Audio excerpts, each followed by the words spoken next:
বোঝা হয়ে গেছে, ওইটা কোনো বৃদ্ধ লোক না। হঠাৎ করে দেখি সামনে চলে আসলো সেই বৃদ্ধ লোকটা। এখন আমি কি করব? আমার তো ভয়ের ঠেলে হাত পা কাঁপতাছে। বৃদ্ধ লোকটা দেখতেছি হাসতাছে। এর ভিতরে একটা ভয়ানক একটা রূপে আমার সামনে চলে আসলো। এইসব দেখে তো আমি পুরো ভয়ের ঠেলায় শেষ।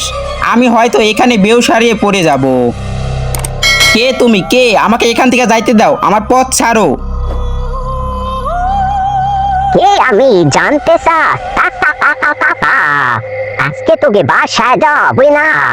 আজকে তো যাবে সারা জীবনের জন্য একদম উপরে। আমি হচ্ছি তোর আজরাই।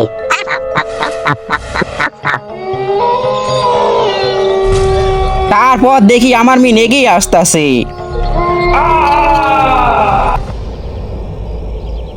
রিফাত, রিফাত, বেলা তো অনেক হয়েছে, তাড়াতাড়ি ঘুম থেকে উঠ। তারপর দাদার ডাকে ঘুম ভাঙলো। ও, তার মানে এইসব স্বপ্ন ছিল, এগুলি বাস্তবে হয় নাই কি আমার সাথে? আমার পুরো শরীর থেকে দেখি ঘাম বাইরে যেতেছে। কি ভয়ানক আমি স্বপ্ন দেখলাম।